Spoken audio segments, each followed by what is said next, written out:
over to the super rich. That's no way to run a democracy. Is philanthropy bad for democracy? Next time on Philosophy Talk.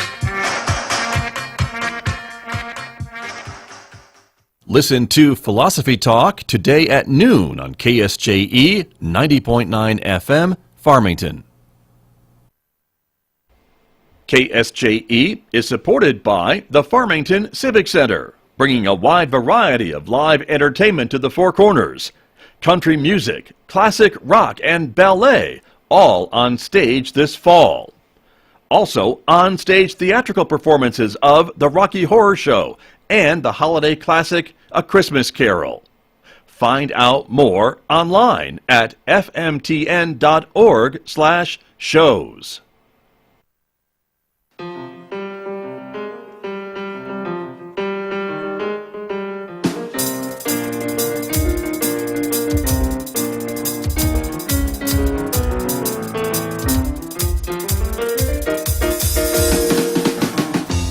Eleven minutes past 8 o'clock. It is Tuesday morning, November 23rd, 2021. Good morning, everyone. I'm Scott Michlin. Thanks for tuning in to KSJE 90.9 FM over the air here in San Juan County, New Mexico. 103.3 FM if you're listening in Durango, Colorado. And if you're listening anywhere else on the planet, you're probably listening to our website, streaming at ksje.com. Welcome aboard, everyone. Glad that you are with us. Also, welcome to our viewers who are watching this visual radio program. It is streaming live this morning out to the KSJE Facebook page, our Twitter account, and our YouTube channel. We're glad to have you with us this morning, everybody, because coming up, my guest today from the San Juan County Partnership will be talking about a new grant that they are working on and some other issues facing our community. That and more in the next few moments right here on KSJE. Then later on this hour at 8:50 a.m., as we always do on Tuesdays, we'll talk with Amber Francisco from the Farmington Regional Animal Shelter. She'll be introducing us to some pets who are available for adoption this week, including Gilligan, the dog you see on the screen right now. So you'll meet him later on this morning. So stay tuned for that. Next hour, Mick Hess takes us roving with the arts. And of course, it's our classical music program. And on Tuesdays during the month, Mick has his Hope Not Hate feature when he is featuring music from composers who were imprisoned during World War II. And this morning, we're learning more about Edwin Schulhoff and hearing some of his music coming up. Hope Not Hate at 9:06 on KSJE. Don't forget, you can also connect with us on our Instagram page as well as our other social media platforms. And if you're a podcast person, you can subscribe for free to KSJE Podcast wherever you get your podcasts, places like iTunes and iHeart and Spotify and Pandora. And you can check it out and subscribe to our podcast and take us with you wherever you end up this holiday season.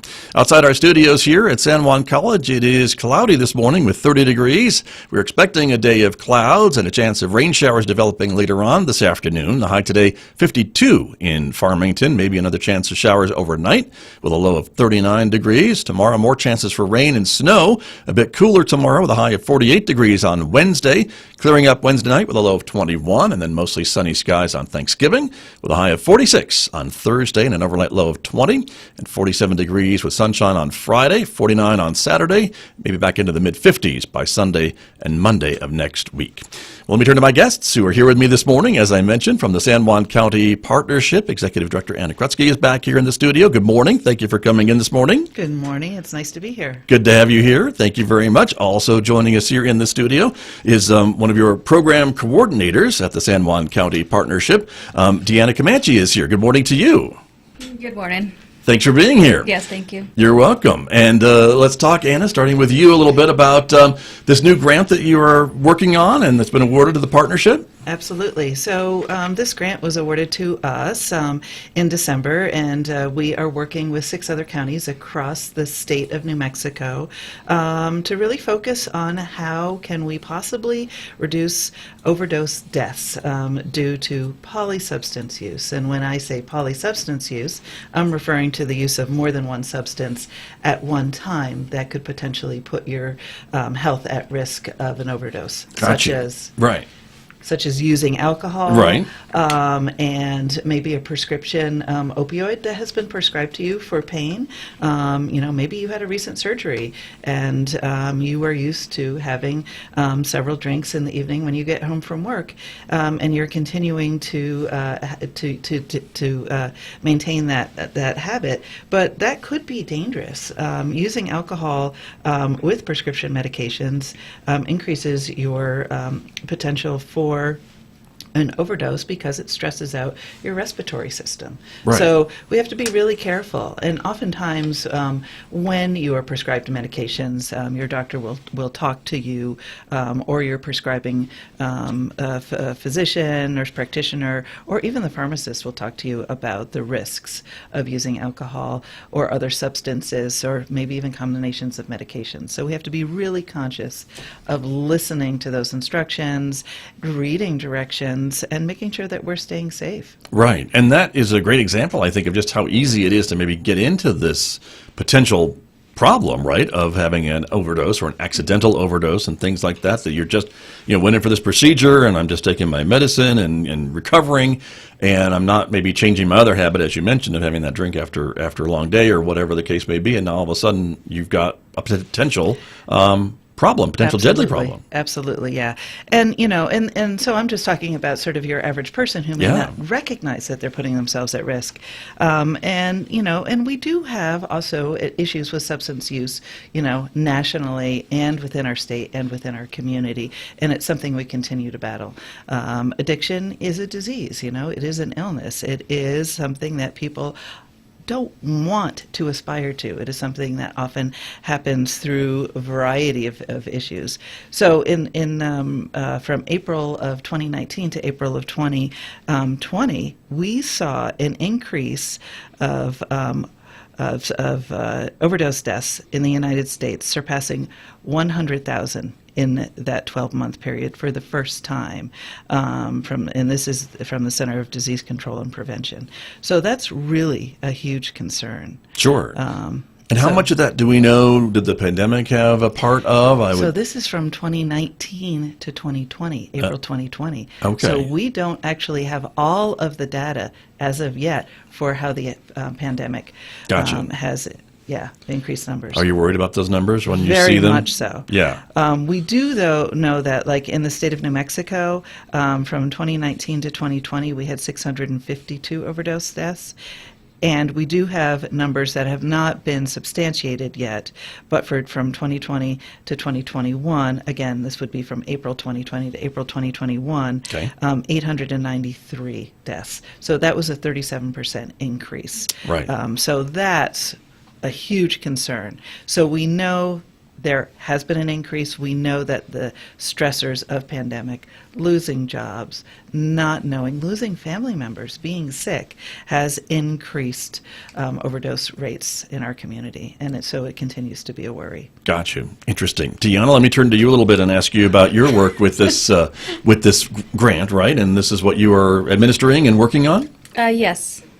And talk to me a little bit about what your job entails. Entails right now, we're still working on the grant, meaning we're still trying to get our activities together. We're slowly working on the activities. Mm-hmm. So one of the main things was the Narcan training. I am able to do Narcan training here in San Juan County. So that's one thing that we are doing. Remind us what Narcan is and why it's just so important when we're talking about overdoses and the potential for overdose deaths, right? Yes. What happened? Go ahead, I'm a little nervous here. It's okay.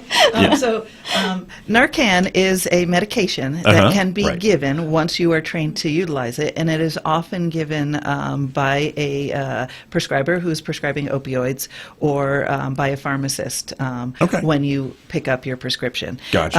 And it is used to counteract an overdose of an opioid reaction. So that can be fentanyl, that can be any opioid derivative, so like oxycodone, OxyContin, those types of medications that are prescribed or that some people utilize without being prescribed. Right.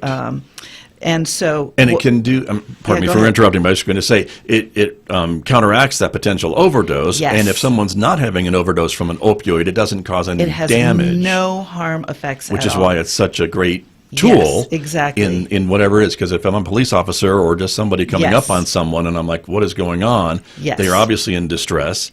Let's give them this in case it's an overdose. Absolutely. And you can perhaps save their Yes. lives. So all of our first responders within this community carry it and use it when needed. It does not hurt anybody if they don't need it, ever. Right. You're absolutely right. It is absolutely safe. So if somebody, maybe they're choking on something and we don't know, or we don't know why they can't breathe, then if you give them Narcan, it will not hurt them. Right. So But if they're having an overdose, it will definitely help them. yeah, so what it does is it stops the body's receptors from that opioid experience. So it is going to stop immediately those effects of that Right. of the respiratory distress, is which is happening. Sure. And if not, it could cause illness, sickness, death. I mean, it's not a good outcome. No, in most absolutely. cases, if you're having that Absolutely. type of reaction. Exactly. Yeah. Yeah. And it's really scary. So we are doing everything in our power as an organization. So Deanna and I have both been trained, and we are offering trainings within the community. So if an organization or a group of individuals is interested in being trained, they can come to us or talk to us, and we can set up a time to come to them, and we will distribute, once those people have been trained, Narcan to them. They could each have 1 or 2 boxes, which in each dose or box contains, 2 doses Yeah. within it Okay. that can be utilized. And it's used up through the nose, and it's just a syringe that puts liquid up into the nasal passages, and that's how it's worked. So you don't have to do any injecting. It's very safe. It's literally almost impossible to not be able to do it correctly. Nice. Yeah. Very good. And again, the end results are much improved. The if end someone is results having are saving life. Yeah. Yes. If someone's and- having an overdose. Yes, and so and I don't know the statistics right now for our community, but I know that our police officers and our emergency medical techs and our fire department have all utilized this a lot lately, and the increased amounts that they are needing to use is pretty significant. So we're trying to support as many people as possible within the community having access to it, so Right. that it's there, so we can stop Right. people overdosing. Which tells me that we have a problem in our community with abuse, substance abuse, and opioid abuse specifically, and then some of this other polysubstance abuse, because I would assume if somebody is abusing opioids, they're probably abusing something else too.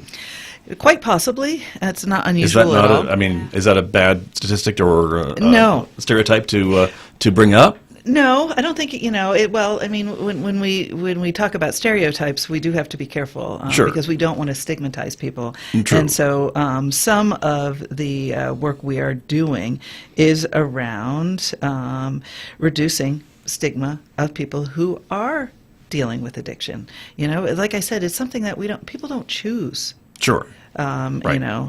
To become addicted Right. to substances. No, I don't It's mean to really- imply that either. Right. That it's a choice of people. They usually, as you say, if it's a surgery and they're on medication and maybe they just get addicted to that or something else, I mean, like smoking or anything else, it's highly addictive. We've been talking about that for decades. Exactly. It is no different than say, smoking. Yeah.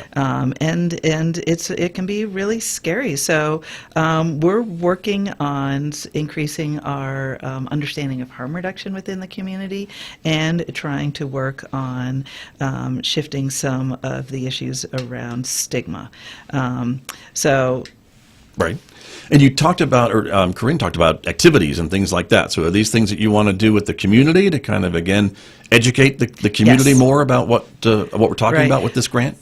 So I would say one of the first things that we're working on is developing an understanding of what the resources are in the community, finding out who is giving information, of the prescribers who are giving information, and making sure that we can fill any gaps. So that'll be one of the things that we're working on. Is there a school component to this as well, or is that something else? So this particular grant really focuses on folks who are ages 18 to Out of school. Yeah, 18 to 21 to 64. Yes. Okay. So 24 to adults, 64. Okay, right. Because it is adult men and middle-aged women Okay. who tend to be most affected by overdose deaths. I see. So that's the population that we're really focusing on. Certainly, our prevention work in the schools is significant as well. Right. I know you Through have some other grants. programs Exactly. that get you into the schools Yes. or gets information in front of students, and that's Yes. important as well. But this Yeah. particular grant that we're talking about is aimed Focus at at adults. adults. Yes. Got it. Yeah. And as we talk about this polysubstance abuse and multiple substance abuse problems that folks may have, talk to me a bit more about, is it some of the more traditional things like alcohol and things along that line, or is it some of these newer things that we're hearing about like opioids and things like that? So I'm going to put it in two different places. Alcohol is still the number one abused substance in our community, and it is the number one killer. Right. Okay. And it's still the most concern. It is usually alcohol in combination with other things that do cause the most damage the fastest. Got it. Fentanyl is also a huge concern. There is a huge increase in the amount of fentanyl that we are seeing in other substances. So people may think that they're using cocaine or an opioid that has been pressed into a pill that is sold on the street illegally that may have fentanyl in it. And we don't necessarily know how much, because a lot of these drugs or medications are made in environments that are not strictly regulated. So fentanyl is leaking in, and people are often ingesting it without knowing that they are. And that, because it is so potent, that the risk of overdose is that much more. Sure. Right. And that's something just maybe for me and others that are listening and watching us this morning find hard to believe, how some people can just ingest these things into their bodies without knowing exactly what's in them or the dosage or what have you. Right, and that's addiction. Yeah, I guess but so. when you need to Just have an experience to go away from whatever trauma you're having, or you have those cravings which you cannot get away from, and you're having a hard time finding the resources to support you if you want to stop, you may be taking things that you don't know what's in them, and so there is an element of risk, Right. and that's scary. No kidding. Very true. And probably scary for family members, too, who maybe are watching this and maybe knowing something's wrong but can't quite put their finger on what exactly is wrong. But I imagine people see this all the time, too, and just wonder, something's not quite right with so-and-so. Absolutely, yeah. So, again, the best thing that you can do as a family member is be talking to the people that you love and care about, who you know may be struggling with addiction, to know what the resources are in your community. We have a resource guide on our website at San Juan, sjcpartnership.org, that you can access, that has some resources that are a bit more comprehensive. The Mental Health Resource Center, set up by the county, also has a great resource list.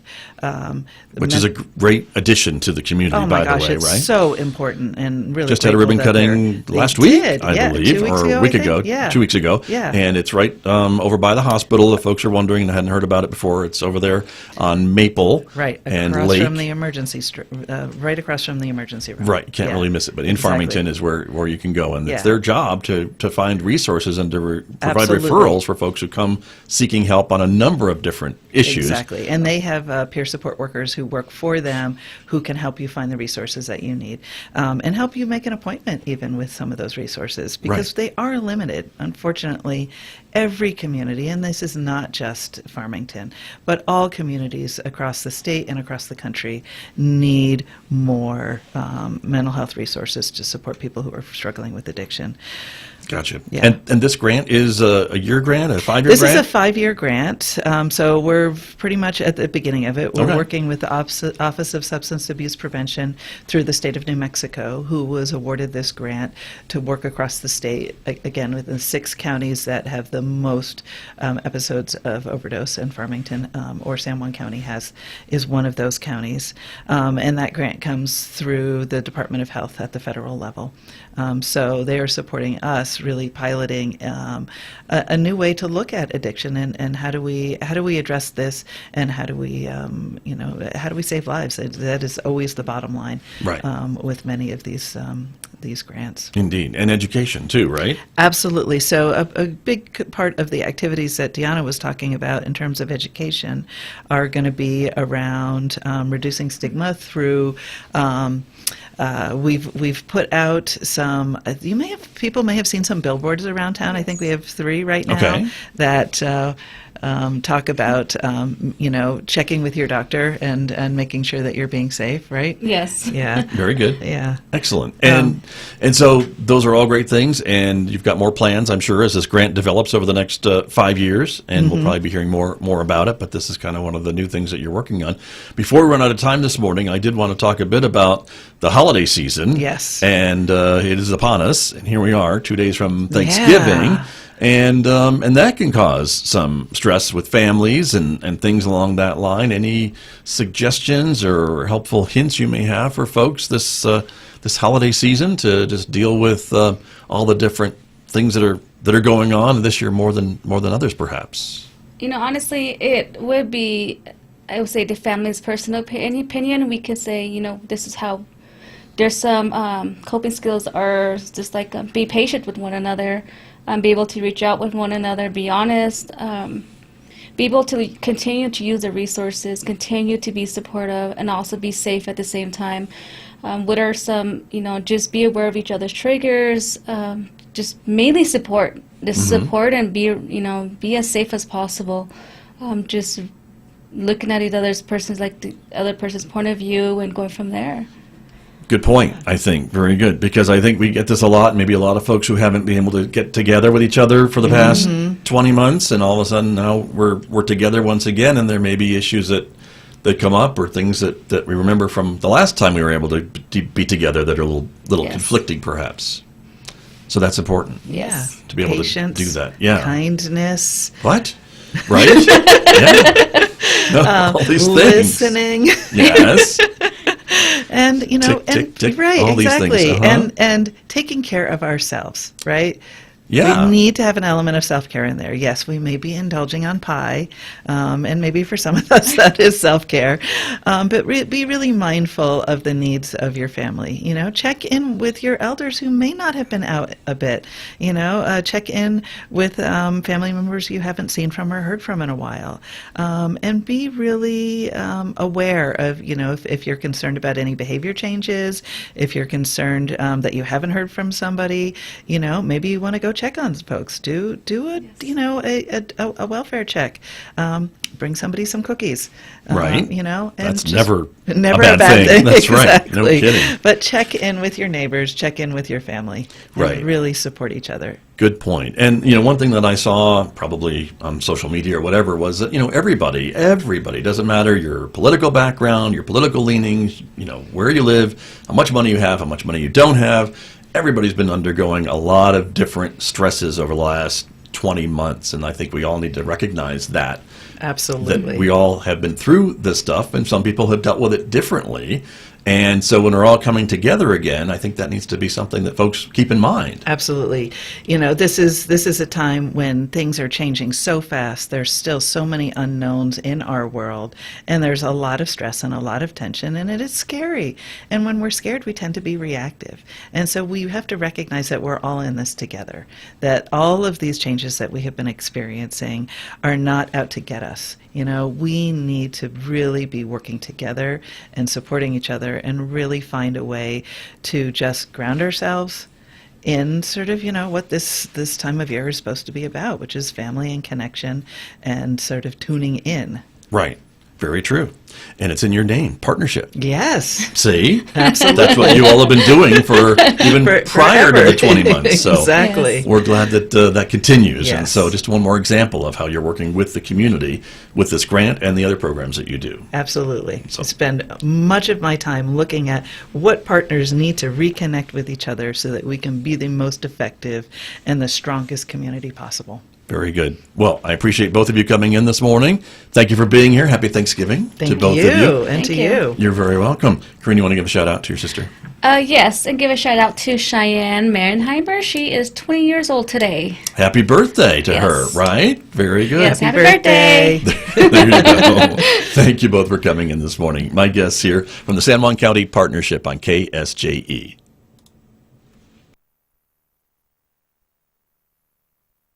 COVID-19 cases are high and it's overwhelming our healthcare system. The caregivers at San Juan Regional Medical Center need your help. Our resources are exhausted. We're very limited on what we have the capacity to do because we're being overwhelmed with the number of individuals that are requiring ICU care at this point. So what can you do to help? Most importantly, ignore the rhetoric and get vaccinated. Continue hand washing, continue to wear your mask and social distance. Help us so we can help you.